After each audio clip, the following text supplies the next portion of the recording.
ലൂക്ക 5-ാം അധ്യായം. ആദ്യത്തെ ശിഷ്യന്മാർ. ദൈവവചനം ശ്രവിക്കാൻ ജനങ്ങൾ അവനു ചുറ്റും തിങ്ങിക്കൂടി. അവൻ ഗനേസറത്തു തടാകത്തിൻ്റെ തീരത്ത് നിൽക്കുകയായിരുന്നു. 2 വള്ളങ്ങൾ കരയോടടുത്ത് കിടക്കുന്നത് അവൻ കണ്ടു. മീൻപിടുത്തക്കാർ അവയിൽ നിന്നിറങ്ങി വല കഴുകുകയായിരുന്നു. ശിമയോൻ്റേതായിരുന്നു വള്ളങ്ങളിൽ ഒന്ന്. യേശു അതിൽ കയറി. കരയിൽ നിന്ന് അല്പം അകലേക്ക് വള്ളം നീക്കാൻ അവനോട് യേശു ആവശ്യപ്പെട്ടു. അതിൽ ഇരുന്ന് അവൻ ജനങ്ങളെ പഠിപ്പിച്ചു. സംസാരിച്ചു തീർന്നപ്പോൾ അവൻ ശിമയോനോട് പറഞ്ഞു, ആഴത്തിലേക്കു നീക്കി മീൻ പിടിക്കാൻ വലയിറക്കുക. ശിമയോൻ പറഞ്ഞു, ഗുരോ, രാത്രി മുഴുവൻ അധ്വാനിച്ചിട്ടും ഞങ്ങൾക്ക് ഒന്നും കിട്ടിയില്ല. എങ്കിലും നീ പറഞ്ഞതനുസരിച്ച് ഞാൻ വലയിറക്കാം. വലയിറക്കിയപ്പോൾ വളരെയേറെ മത്സ്യങ്ങൾ അവർക്കു കിട്ടി. അവരുടെ വല കീറി തുടങ്ങി. അവർ മറ്റേ വള്ളത്തിൽ ഉണ്ടായിരുന്ന കൂട്ടുകാരെ ആംഗ്യം കാണിച്ച് സഹായത്തിനു വിളിച്ചു. അവർ വന്ന് 2 വള്ളങ്ങളും മുങ്ങാറാകുവോളം നിറച്ചു. ശിമയോൻ പത്രോസ് ഇതു കണ്ടപ്പോൾ യേശുവിൻ്റെ കാൽക്കൽ വീണ്, കർത്താവേ, എന്നിൽ നിന്ന് അകന്നു പോകണമേ, ഞാൻ പാപിയാണ് എന്ന് പറഞ്ഞു. എന്തെന്നാൽ തങ്ങൾക്കു കിട്ടിയ മീനിൻ്റെ പെരുപ്പത്തെപ്പറ്റി ശിമയോനും കൂടെയുണ്ടായിരുന്നവരും അത്ഭുതപ്പെട്ടു. അതുപോലെ തന്നെ അവൻ്റെ പങ്കുകാരായ സെബെദീപുത്രന്മാർ യാക്കോബും യോഹന്നാനും വിസ്മയിച്ചു. യേശു ശിമയോനോട് പറഞ്ഞു, ഭയപ്പെടേണ്ട, നീ ഇപ്പോൾ മുതൽ മനുഷ്യരെ പിടിക്കുന്നവനാകും. വള്ളങ്ങൾ കരയ്ക്കടുപ്പിച്ചതിനു ശേഷം എല്ലാം ഉപേക്ഷിച്ച് അവർ അവനെ അനുഗമിച്ചു. കുഷ്ഠരോഗിയെ സുഖപ്പെടുത്തുന്നു.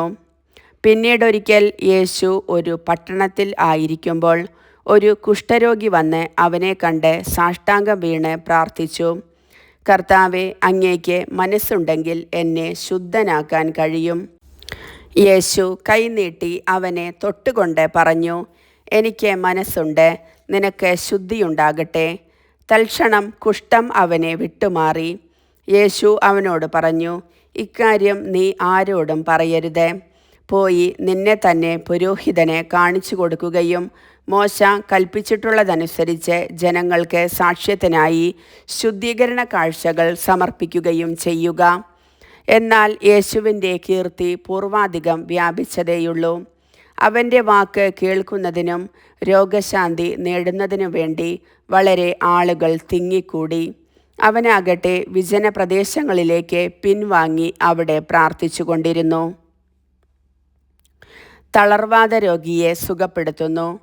ഒരു ദിവസം യേശു പഠിപ്പിച്ചു കൊണ്ടിരിക്കുമ്പോൾ ഗലീലിയിലെ എല്ലാ ഗ്രാമങ്ങളിൽ നിന്നും യൂദയായിൽ നിന്നും ജെറൂസലേമിൽ നിന്നും ഫരിസേയരും നിയമഅധ്യാപകരും അവിടെ വന്നുകൂടി. രോഗികളെ സുഖപ്പെടുത്താൻ കർത്താവിൻ്റെ ശക്തി അവനിൽ ഉണ്ടായിരുന്നു. അപ്പോൾ ചിലർ ഒരു തളർവാദ രോഗിയെ കിടക്കയിൽ എടുത്തുകൊണ്ടുവന്നു. അവർ അവനെ അകത്ത് യേശുവിൻ്റെ മുൻപിൽ കൊണ്ടുവരാൻ പരിശ്രമിച്ചു. ജനക്കൂട്ട നിമിത്തം അത് സാധിക്കാഞ്ഞതുകൊണ്ട് അവർ പുരമുകളിൽ കയറി ഓടിളക്കി കിടക്കയോടെ അവനെ യേശുവിൻ്റെ മുൻപിലേക്ക് ഇറക്കി. അവരുടെ വിശ്വാസം കണ്ട് അവൻ പറഞ്ഞു, മനുഷ്യ, നിന്റെ പാപങ്ങൾ ക്ഷമിക്കപ്പെട്ടിരിക്കുന്നു. നിയമജ്ഞരും ഫരിസേയരും ചിന്തിച്ചു തുടങ്ങി, ദൈവദൂഷണം പറയുന്ന ഇവൻ ആര്? ദൈവത്തിനല്ലാതെ മറ്റാർക്കാണ് പാപങ്ങൾ ക്ഷമിക്കാൻ സാധിക്കുക? അവരുടെ വിചാരം മനസ്സിലാക്കി യേശു അവരോട് പറഞ്ഞു, എന്തുകൊണ്ടാണ് നിങ്ങൾ ഇങ്ങനെ ഹൃദയത്തിൽ ചോദിക്കുന്നത്? ഏതാണ് എളുപ്പം, നിന്റെ പാപങ്ങൾ ക്ഷമിക്കപ്പെട്ടിരിക്കുന്നു എന്ന് പറയുന്നതോ എഴുന്നേറ്റ് നടക്കുക എന്ന് പറയുന്നതോ? ഭൂമിയിൽ പാപങ്ങൾ ക്ഷമിക്കാൻ മനുഷ്യപുത്രന് അധികാരമുണ്ട് എന്ന് നിങ്ങൾ അറിയേണ്ടതിന് യേശു തളർവാദ രോഗിയോട് പറഞ്ഞു, ഞാൻ നിന്നോട് പറയുന്നു, എഴുന്നേറ്റ് കിടക്കയുമെടുത്ത് വീട്ടിലേക്ക് പോവുക. ഉടനെ എല്ലാവരും കാണുകെ അവൻ എഴുന്നേറ്റ് കിടക്കയുമെടുത്ത് ദൈവത്തെ സ്തുതിച്ചുകൊണ്ട് വീട്ടിലേക്ക് പോയി. എല്ലാവരും വിസ്മയഭരിതരായി ദൈവത്തെ മഹത്വപ്പെടുത്തി. അവർ സംഭ്രമത്തോടെ പറഞ്ഞു, അസാധാരണ സംഭവങ്ങൾ ഇന്നു നാം കണ്ടിരിക്കുന്നു. ലേവിയെ വിളിക്കുന്നു. ഇതിനുശേഷം അവൻ പോകും വഴി ലേവി എന്നൊരു ചുങ്കക്കാരൻ ചുങ്കസ്ഥലത്ത് ഇരിക്കുന്നത് കണ്ടു. എന്നെ അനുഗമിക്കുക എന്ന് യേശു അവനോട് പറഞ്ഞു. അവൻ എല്ലാം ഉപേക്ഷിച്ച് എഴുന്നേറ്റ് അവനെ അനുഗമിച്ചു. ലേവി തൻ്റെ വീട്ടിൽ അവനു വേണ്ടി ഒരു വലിയ വിരുന്നു നടത്തി.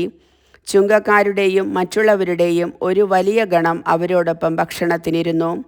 ഫരിസേയരും നിയമജ്ഞരും പിറുപിറുപ്പോടെ അവൻ്റെ ശിഷ്യരോട് പറഞ്ഞു, നിങ്ങൾ ചുങ്കക്കാരോടും പാപികളോടുമൊത്ത് തിന്നുകയും കുടിക്കുകയും ചെയ്യുന്നതെന്ത്?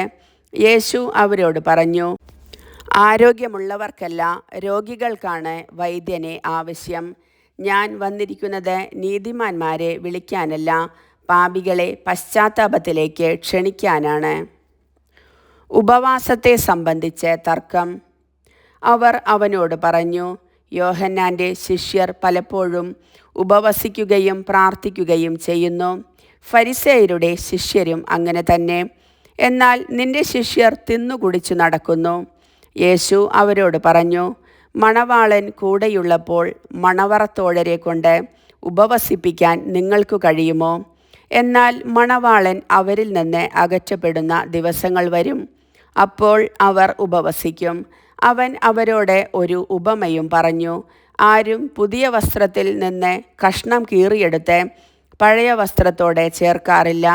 അങ്ങനെ ചെയ്താൽ പുതിയ വസ്ത്രം കീറുന്നു എന്ന് മാത്രമല്ല, പുതിയ കഷ്ണം പഴയതിനോട് ചേരാതെ വരികയും ചെയ്യും. ആരും പുതിയ വീഞ്ഞ് പഴയ തോൽക്കുടങ്ങളിൽ ഒഴിച്ചു വയ്ക്കാറില്ല. അങ്ങനെ ചെയ്താൽ പുതിയ വീഞ്ഞ് പഴയ തോൽക്കുടങ്ങൾ ഭേദിച്ച് ഒഴുകിപ്പോവുകയും തോൽക്കുടങ്ങൾ നശിക്കുകയും ചെയ്യും. പുതിയ വീഞ്ഞ് പുതിയ തോൽക്കുടങ്ങളിലാണ് ഒഴിച്ചു വയ്ക്കേണ്ടത്. പഴയ വീഞ്ഞു കുടിച്ച ഒരുവനും പുതിയത് ഇഷ്ടപ്പെടുകയില്ല. പഴയതാണ് മെച്ചം എന്നല്ലേ പറയുന്നത്.